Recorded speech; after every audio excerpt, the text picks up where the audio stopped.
Donc, bonjour à tous, bienvenue pour cette petite vidéo sur Mercure rétrograde. Ça fait longtemps que je n'avais pas publié sous un format vidéo et que je m'étais pas forcément beaucoup exprimée sur le langage des astres. Il y a des moments, j'allais dire, où il faut respecter aussi nos propres cycles intérieurs, mais je trouvais important de partager quelques clés qui nous viennent de l'astrologie hellénistique, mais aussi peut-être de la perspective archétypale et symbolique sur Mercure pour contrebalancer ce qui peut être beaucoup dit sur la toile au moment de cette rétrogradation de Mercure et pour ouvrir peut-être une autre perspective. Souvent, on dit que Mercure renvoie à l'image archétypale du trickster. Le trickster, c'est le fripon divin, hein. Vous trouvez parfois cette dénomination. Moi, je me dis toujours qu'il a réussi son plus grand tour de passe-passe sur la toile, c'est-à-dire créer ces affabulations un petit peu, ces messages contradictoires puisque nous le verrons, c'est un petit peu le but de cette vidéo aussi. Mercure était à la fois dans l'astrologie ancienne associé aux mages et aux prophètes qui savaient décrypter les étoiles et décrypter les rêves et les devins, et à la fois aux voleurs et aux marchands qui vous jouaient des tours. Donc il a vraiment ces deux aspects, il est très double.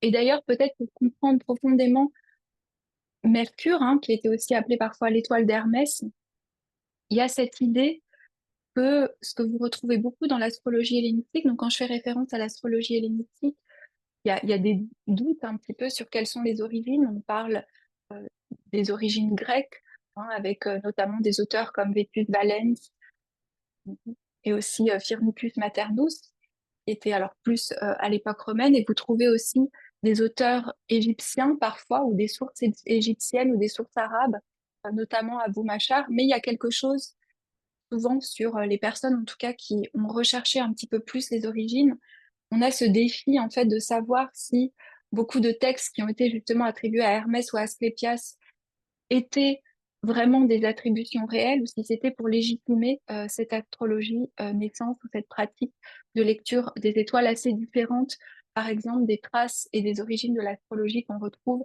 en Mésopotamie où, par exemple, il y avait une absence de système de maison, hein.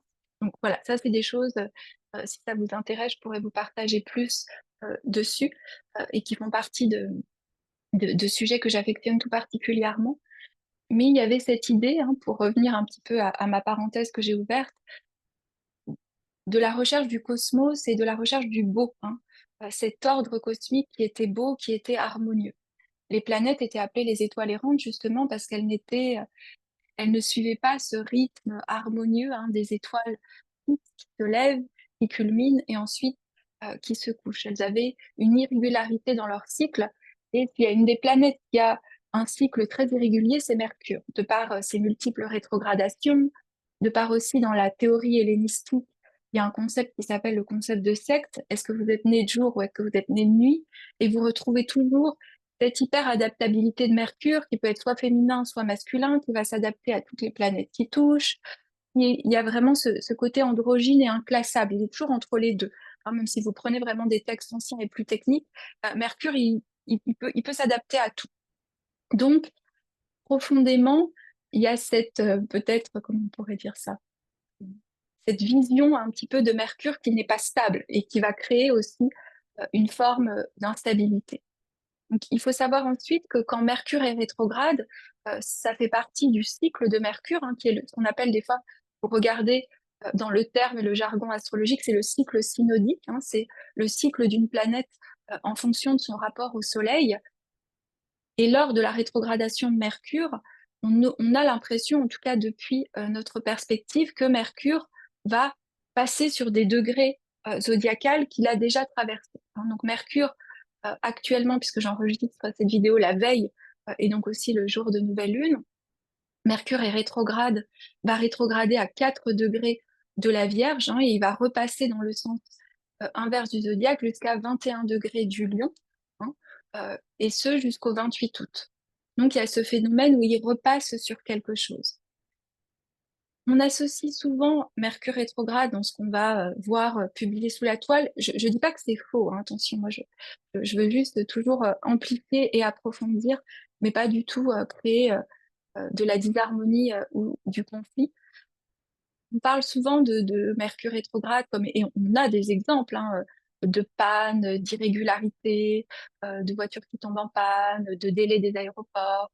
Il y a quelque chose où il semble que Mercure, qui régit les communications, le transport, les messages, ne fonctionnent plus.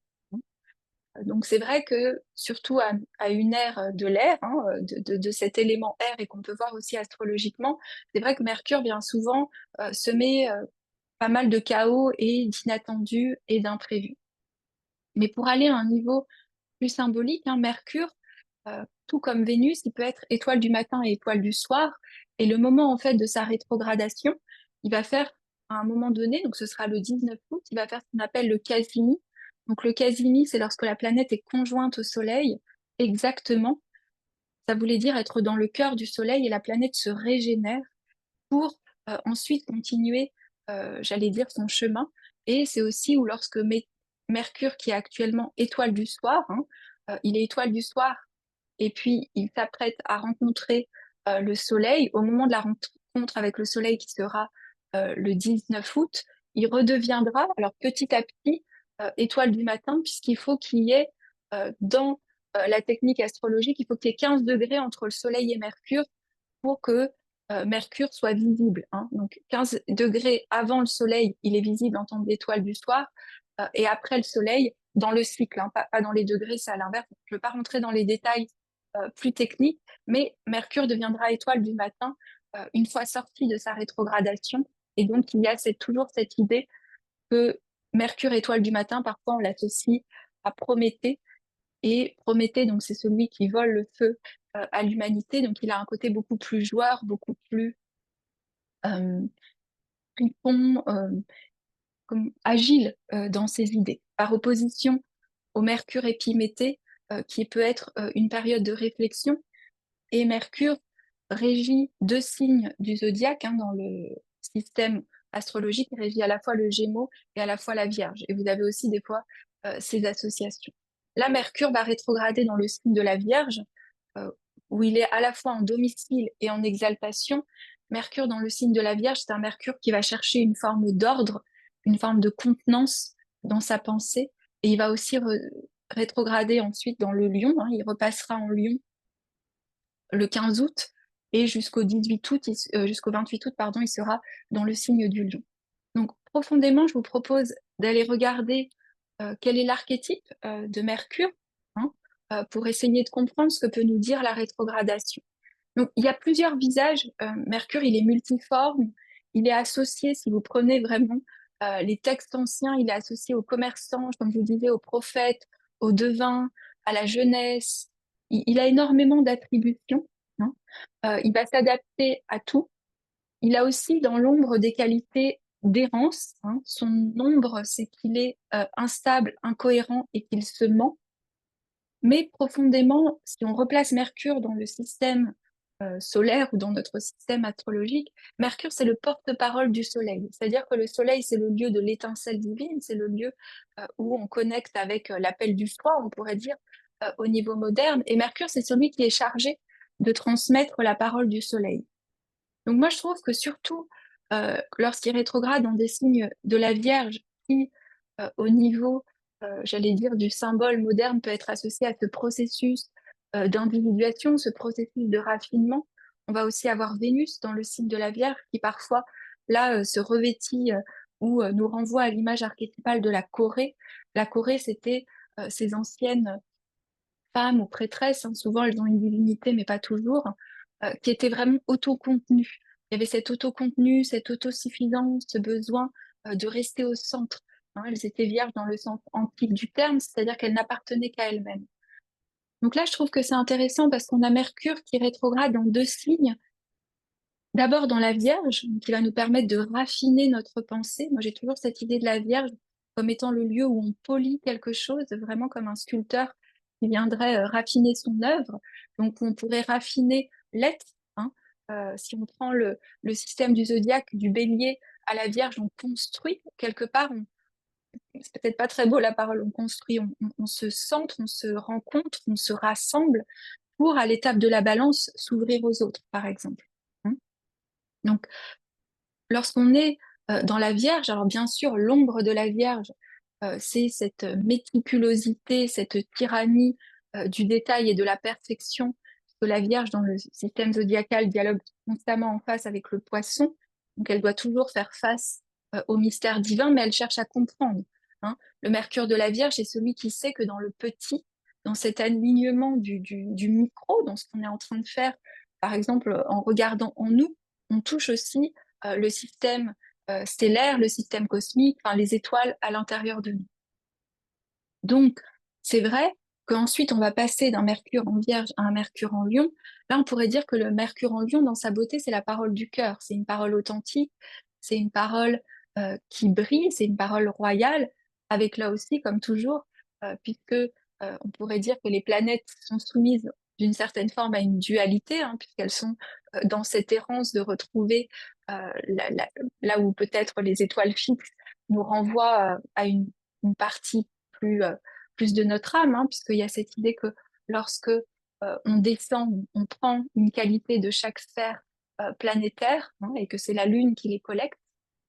Donc, l'ombre du lion serait la recherche de la reconnaissance, le mental qui veut briller, vous savez, pour attirer à lui une forme de reconnaissance, une forme de mise en avant aussi.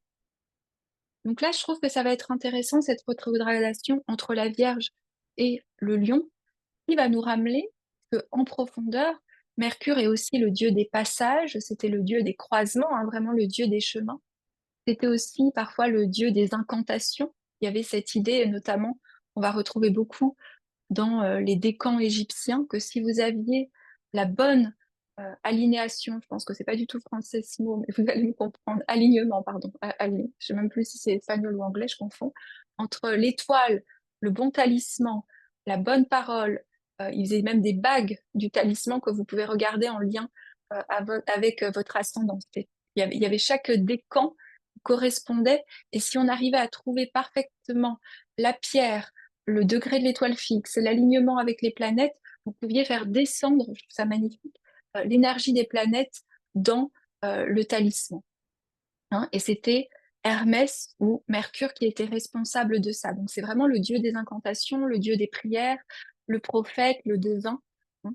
Il y a certains, un Mercure notamment dans la maison 9 qui était en astrologie hellénistique la maison de Dieu, était un signe de pouvoir être un devin, un prophète ou un astrologue. Donc Mercure était responsable de tout ça, ce qui veut dire que lorsque Mercure est rétrograde, il est, on pourrait dire, occupé à autre chose. C'est-à-dire que c'est peut-être pour ça, moi ça a toujours été mon idée, que Mercure étant un dieu psychopompe, étant ce dieu qui nous permettait de passer d'un monde à l'autre, d'amener les messages ou de traduire les messages du cosmos, on peut imaginer que lorsque Mercure est rétrograde, il est soit occupé à traduire les messages du cosmos, soit il aide les âmes à passer de l'autre côté. Donc au niveau du symbole, les périodes de Mercure rétrograde sont tout simplement, et surtout avec, sans rentrer dans le détail, mais cette nouvelle lune en Lion se fait justement la veille de Mercure rétrograde, la rétrogradation entre la Vierge et le Lion, le carré de Jupiter-Saturne. Enfin, je ne peux pas vous faire perdre forcément dans la technique astrologique, mais tout nous invite à ce retour, à raffiner le porte-parole, donc c'est-à-dire à raffiner la parole sur nous-mêmes ou sur les choses ou sur certaines de nos compréhensions. Et dans le lion, qui est régi par le soleil, raffiner la parole de l'être, c'est-à-dire pouvoir vraiment écouter quel est le juste verbe qui nous permettrait de traduire cette étincelle divine qui est notre soleil.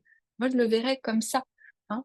Donc, c'est sûr qu'il y a des choses que on peut éviter de faire, c'est-à-dire tout ce qui va être, surtout avec la Vierge ou le Lion, soit une tentative de contrôler l'extérieur ou l'information de l'extérieur, soit le Lion, une tentative de vouloir de la reconnaissance ou faire des choses pour se mettre en avant ou lancer des choses pour une forme de fausse rétribution solaire, c'est-à-dire attirer la lumière à soi au lieu justement d'incarner une parole qui viendrait des profondeurs de qui. Donc voilà, je voulais juste faire cette courte vidéo pour peut-être donner un autre éclairage et tranquilliser quelque chose, parce que si le langage, je trouve, et la beauté de l'astrologie, c'est vraiment de se reconnecter à quelque chose du cosmos et de dépasser des fois euh, la personnalité même. Donc j'allais dire, même s'il nous arrive des choses au niveau de notre personnalité qui nous frustrent et qui nous contraignent ou qui ne nous permettent pas peut-être d'exceller là où notre volonté voulait exceller, c'est qu'il y a, lorsqu'on se reconnecte à des cycles plus grands, quelque chose d'autre qui était en œuvre, hein. Donc c'est sûr, hein, comment on pourrait dire, même si je suis pas moi je suis plus dans la traduction d'un langage que le conseil, c'est pas du tout mon fort, et c'est pas du tout non plus ma personnalité. Mais c'est sûr qu'en temps de Mercure rétrograde, il y a certaines choses qu'on peut éviter, hein. On peut éviter de tout ce qui nous pousse à l'extérieur de nous-mêmes et qui nous demande un effort. Donc voilà, je reprendrai, comme vous l'avez compris peut-être avec mon décor, je suis encore en France pour 2 semaines. Donc je reprendrai plus régulièrement, peut-être que 2 fois par mois, hein, plutôt, ou peut-être une fois par mois. Je cherche encore le format, justement, Mercure rétrograde va sans doute me permettre ça, pour continuer les transmissions. Je continue bien sûr, comme toujours, les séances. Je vous mettrai, maintenant j'ai un autre numéro de téléphone français, juste pour les consultations et vous permettre de me poser des questions, pour prendre des rendez-vous. Et je relancerai aussi, mais ça je vous prévois à la rentrée, les offres de formation que je vais encore peaufiner pendant Mercure rétrograde, sans doute pour 2025, avec tout ce qui va se passer en 2025. Et voilà. Et on n'avait pas aussi fait de podcast avec Sophia ce mois-ci, mais on revient à la rentrée. Donc je vous souhaite à toutes, tous et toutes, pardon, un bel été et une bonne introspection.